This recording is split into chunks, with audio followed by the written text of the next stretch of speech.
మన కిడ్కి డిస్ఫ్లూయెన్సీస్ ఉన్నాయి, మన కిడ్ నత్తిగా మాట్లాడుతున్నాడు, ఇంట్లో కొంచెం తక్కువ మాట్లాడి బయట ఎక్కువ మాట్లాడుతున్నాడు, ఫ్రస్ట్రేషన్, యాంగ్జైటీ, ఎంబారెస్మెంట్ ఇవి మీకు కనిపిస్తున్నాయి మీ కిడ్లో. సౌండ్స్ ఒకటే రిపీట్ చేస్తున్నాడా, వర్డ్స్ రిపీట్ చేస్తున్నాడా, హెజిటేషన్స్ ఉన్నాయా, పాజెస్ ఉన్నాయా, ప్రొలాంగేషన్స్ ఉన్నాయా, ఆ స్పీచ్లో కూడా ఆ డిస్ఫ్లూయెన్సెస్ ఎలా ఉన్నాయి, ఎన్ని రకాలు ఉన్నాయి. Hi, I'm Prerana Reddy. I'm the director of the talk and learn rehabilitation centre, Hyderabad. We have two branches, Vanasthalipuram and Malakpet. Today I want to talk about a topic which is ignored by a lot of parents. ఈరోజు మనం మాట్లాడుకున్న topic ఏంటంటే నత్తి, stuttering గురించి మాట్లాడుకుందాం.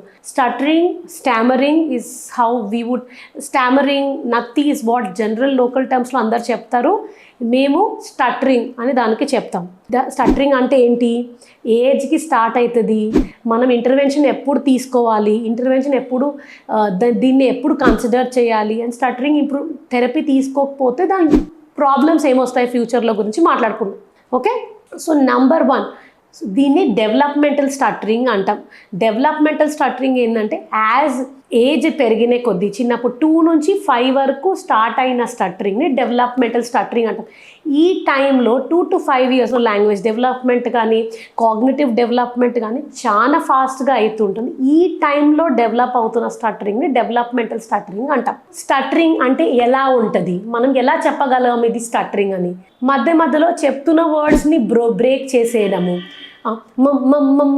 Mango అని చెప్పడము, లేకపోతే పీపుల్ అని చెప్పడం, ఇట్లాంటి డిస్ఫ్లూయెన్సీస్ మనం చూస్తే ఈ డిస్ఫ్లూయెన్సీస్ కూడా చాలా రకాలలో ఉంటాయి. కొన్నిసార్లు ఒక వర్డ్కే ప్లేస్, సో ఇట్లా ప్రొలాంగేషన్ ఉంటుంది, రెపిటేషన్ ఉంటుంది, బ్లాక్ ఉంటుంది, ఒక్కటే సౌండ్ దగ్గర వచ్చి ఆగిపోతుంది, యాపిల్. సో ఇట్లాంటి డిస్ఫ్లూయెన్సీస్ కూడా ఉంటాయి. సో ఇప్పుడు ప్రొలాంగేషన్ ఉంటుంది, రెపిటేషన్ ఉంటుంది, బ్లాక్ ఉంటుంది, హెజిటేట్ అవుతుంటారు. ఏమైనా వర్డ్ చెప్పాలంటే ఓకే ఓకే, సో ఈ హెజిటేషన్స్ ఉంటాయి. సో ఇటువంటి టైప్ ఆఫ్ డిస్ఫ్లూయెన్సీస్ ఒకవేళ ఉంటే, అండ్ ఈ డిస్ఫ్లూయెన్సీస్ ఒకవేళ సివియారిటీ ఎక్కువ ఉంటే, అండ్ సివియారిటీతో పాటు ఫ్లక్చువేటింగ్ ఉంటే, కొన్నిసార్లు పేరెంట్స్ ఎందుకు ట్రీట్మెంట్కి రారు, స్పీచ్ థెరపిస్ట్ని ఎందుకు కన్సల్ట్ అవ్వరు అంటే, ఒక 2 వీక్స్ అసలు ఆ డిస్ఫ్లూయెన్సెస్ ఉండవు, మళ్ళీ ఒక 2 వీక్స్లో ఆ డిస్ఫ్లూయెన్సెస్ చాలా ఎక్కువ అవుతాయి. అండ్ ఈ డిస్ఫ్లూయెన్సీస్ సందర్భాన్ని బట్టి, మనిషి బట్టి మారుతుంటాయి. సో స్కూల్లో ఉన్నప్పుడే డిస్ఫ్లూయెన్సెస్, ఇంటికి వచ్చాక ఇంట్లో వాళ్ళతో మాట్లాడుతుంటే ఆ డిస్ఫ్లూయెన్సెస్ అనేది చూడరు పేరెంట్స్. సో వాళ్ళ దృష్టికి రాకపోవడానికి దాన్ని కన్సిడర్ చేయరు. సో ఇది మాత్రం బాగా కేర్ఫుల్గా ఉండాలి. సో ఇవి ఒకవేళ మనకు ఎవరైనా చూపించారు, మన కిడ్కి డిస్ఫ్లూయెన్సీస్ ఉన్నాయి, మన కిడ్ నత్తిగా మాట్లాడుతున్నాడు, ఇంట్లో కొంచెం తక్కువ మాట్లాడి బయట ఎక్కువ మాట్లాడుతున్నాడు, చాలా స్పీడ్గా మాట్లాడేస్తున్నాడు.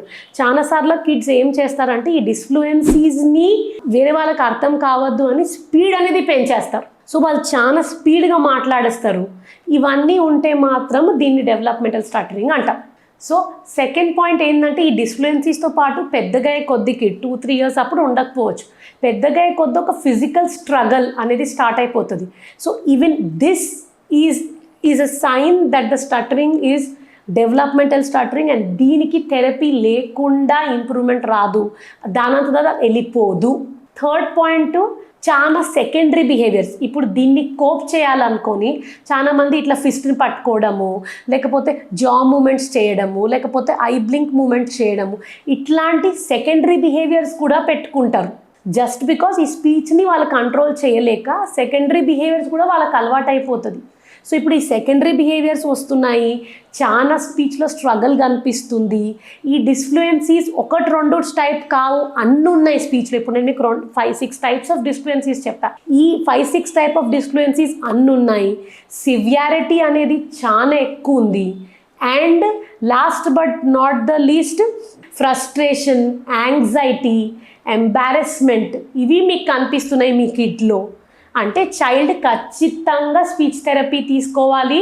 అండ్ చైల్డ్ ఖచ్చితంగా ఒక స్పీచ్ థెరపిస్ట్ని కలిసి ఇవాల్యుయేషన్ చేసుకోవాలి. So I again repeat, there are 5 things that you seen that you should observe in the developmental stuttering.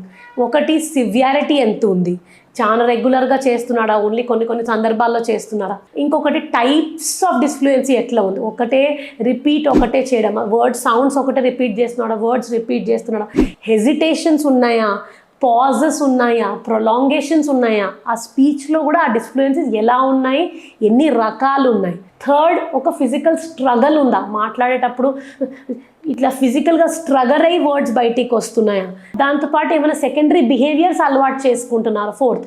Fifth point, నేను ఇప్పుడు ఇది మాట్లాడాలి, యాంటిసిపేషన్. ఏమైతే జనరలీ డెవలప్మెంట్ ఆఫ్ స్టటరింగ్ వాళ్ళకి దే విల్ యాంటిసిపేట్, ఇప్పుడు ఈ పదానికి నాకు స్టటరింగ్ వస్తుంది అని వాళ్ళకి ముందే తెలిసిపోతుంది, వాళ్ళు యాంటిసిపేట్ చేస్తారు.